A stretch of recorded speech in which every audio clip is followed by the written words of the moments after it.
आउनु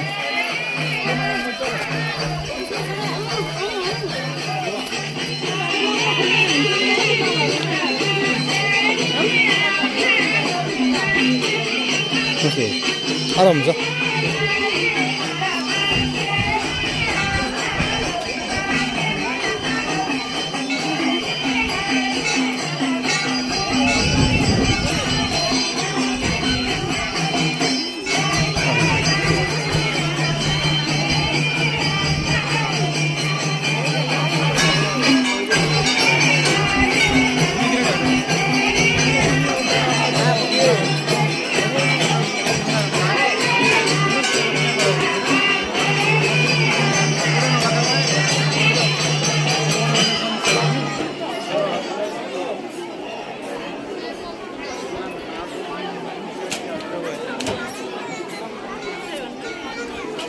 अझ लाउनु त खेद्नु घुमाउनु यो हजुर घुमाइराख्नु त सबै त फेरि खेद्नु है आराम हुन्छ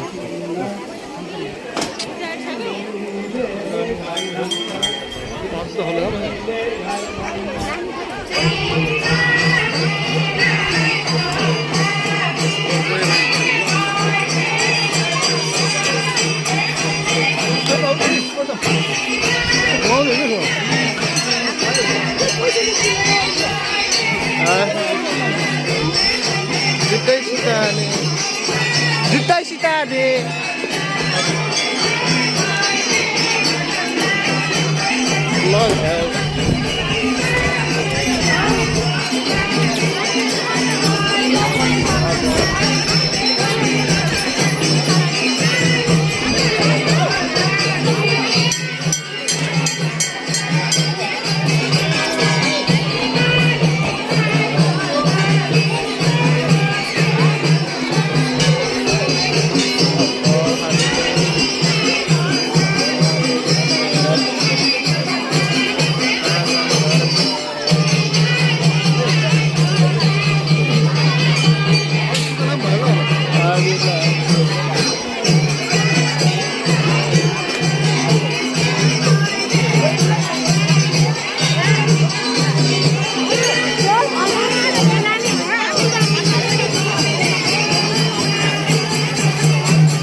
सॉरी हम किन हजुर भयो सर नमस्ते गुरु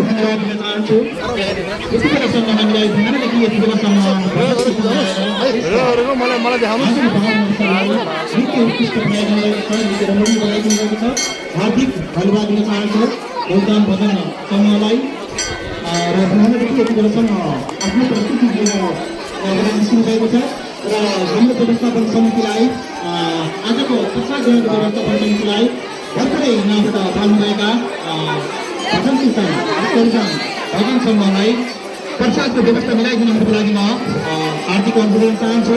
त्यसै गरी तपाईँहरूले देख्न सक्नुहुन्छ यहाँ भर्खरै यहाँ मञ्चमा उपस्थित हुनुहुन्छ स्तरमा पवित्र स्थलमा आउँदै हुनुहुन्छ नवभारतीय महिला समूह उपल्लो चौर भागुन्जा आदरणीय दिदीबहिनीहरू हुनुहुन्छ अवश्य प्रस्तुति रहनुहुनेछ भने उहाँहरूलाई हार्दिक स्वागत गर्न चाहन्छु। त्यसै गरी सम्पूर्ण सरकारले भक्तजनलाई यो जानकारी गराउन चाहन्छु कि दिउँसोको ठिक 3 बजे यहाँनिर बागलुङका तीनवटा भाइहरूको पनि प्रस्तुति रहनेछ। दिउँसो 3 बजेदेखि सम्पूर्ण सरकारले भक्तजनहरू मेरो आवाज सुन्नुभएको छ भने तपाईँहरू 3 बजे पछि पनि आएर आफ्नो हामीले लिन सक्नुहुनेछ।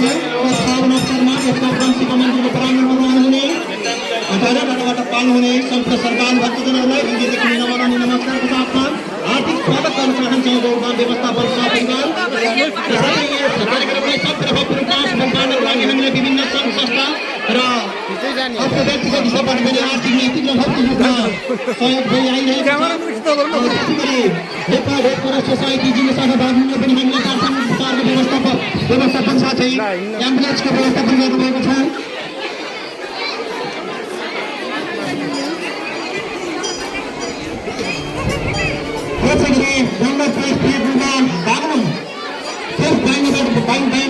बाहिनीबाट पनि हामीलाई प्राथमिक उपचारको व्यवस्था साथै एम्बुलेन्स र केही पर्यो भने डाक्टरसित समेत उपलब्ध गराउनु भएको छ। सम्पूर्ण सरकार भक्तजनहरू तपाईँले त्यहाँ गएर आफ्नो फाइदा लिन सक्नुहुनेछ।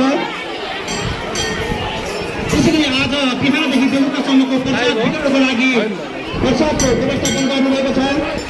कृषिको नाममा स्वर्गीय बाबा भण्डारी श्रेष्ठ साथै माता त्रिकुमारी श्रेष्ठको नाममा उहाँका छोरा यसै गौरव व्यवस्थापन समितिका सक्रिय सदस्य राजेन्द्र श्रेष्ठ,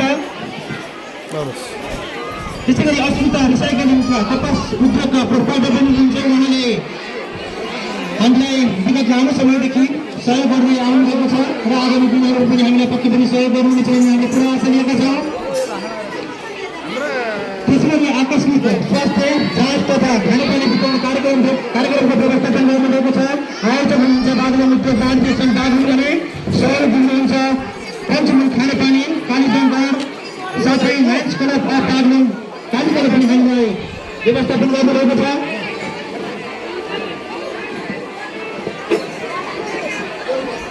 त्यसै गरी स्वर्गीय बाबा राम केसी र स्वर्गीय आमा नन्दकुमारी केसी साथै समस्त कुलपित्रीहरूको नाममा उहाँका छोरा रेशम केसी र बुहारी रत्नकुमारी केसीले हामीलाई यसको दान व्यवस्थापन समितिलाई एक थान भजन कीर्तनका बाजाहरू लिएर हामीलाई हस्तान्तरण गर्नुभएको छ र हामीलाई सहयोग गर्नुहुने सहयोगीदाताहरू र यदि तपाईँ कतै छुट्नुभयो कि सहयोग गर्न चाहनुहुन्छ भने हाम्रो नजिकैको अफिसियल ग्यासमा गएर तपाईँले जति सक्नुहुन्छ त्यति यस गौरधाम शिव मन्दिरको उत्तरोत्तर प्रगतिका लागि र भावी दिनहरूमा अझै संरचनाहरू बनाउनु पर्ने हामीले देखिरहेका छौँ र हामीले भर्खर मात्र अलिकति जीर्ण आशा सम्पन्न गरिरहेका छौँ। यसको भवनको तल्लो भागमा हामीले चाली गरिरहेका छौँ। अझै हामीले जम्मा 30% मात्रै काम गरिरहेका छौँ।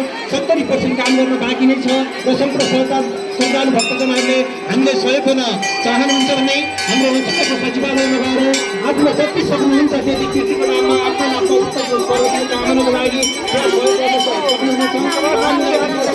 व्यक्तिहरूले सहयोग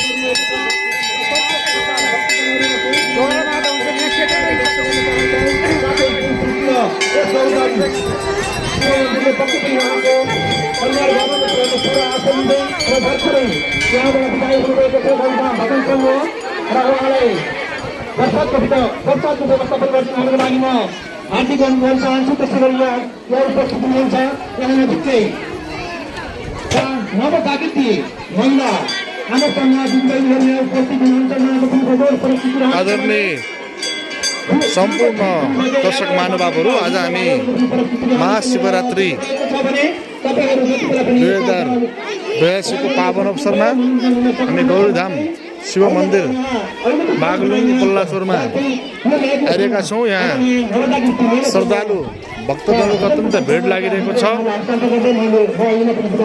तपाईँहरू देख्न सक्नुहुन्छ, तपाईँहरूले यसै फोटो मार्फत भए पनि तपाईँहरूलाई चाहिँ दर्शन गर्न सक्नुहुनेछ।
त्यही मात्र है